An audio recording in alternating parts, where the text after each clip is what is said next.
ብዙ እህቶቻችንን እንመለከታለን ሶሻል ሚዲያ ላይ ቭሎግ ሰሪ ሆነዋል ከንግድ ጋር ማይገናኝ ጀስት ራስን ለመሸጥ ቁንጅናን ለመግለጽ ትዳርን ለመፈለግ ቲክቶክ ላይ ልታያቸው ትችላላችሁ። ይሄ ቦታው አይደለም። ትልቁ ወሲያዬ ብዙ ወንዶች እዛ አደባባይ ላይ የሚያገኙትን ሴት ለትዳር አይፈልጓት። አንዱ ገርል ፍሬንድ ያዘኝ ትላለች፣ አንዷ የተወበተች ልጅ ታሪኳን ሲትጽፍ ከዛም በፍቅር ቆየንና ሊያገባ ፈለገ። እንደሚያገባኝ አውቃለሁ። ሰርጋችን መቼ ነው ስለው እኔ እኮ ለትዳር ያንቺ አይነት ሰው አልፈልግም ለጊዜያዊ ቆይታ ነው እንጂ አለ።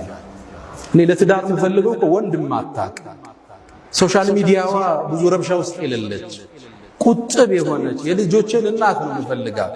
አንቺ እኮ ከወላጆችሽ ከሰረኩሽ እኔ ከኔ ማትሰረቅበት ምን ምክንያት አለ?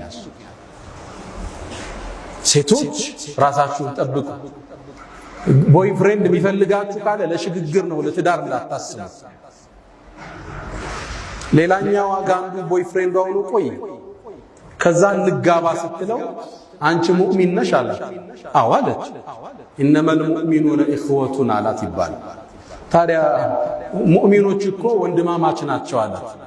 እኔና አንቺ ፋሚሊ ነን እንጂ ባለትዳር መሆን አንችልም። ራስን መጠበቅ መልካም ዕጣን አያስመልጥም፣ ሽልማትን አይቀማም። ወዳጆች የነቢዩላህ ሹዓይብ ልጅ ወደ ሙሳ ስትመጣ አመጣጧን አላህ ገልጾታል።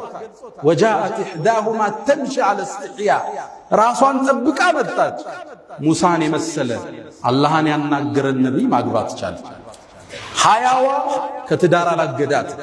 ቁጥብነቷ ታላቁን የአላህን ነቢይ በማግኘት ልትሸለም ተደረገች። ትልቁ መልእክት መርየምን ያነሳንበት ራሳችን እንጠብቅ።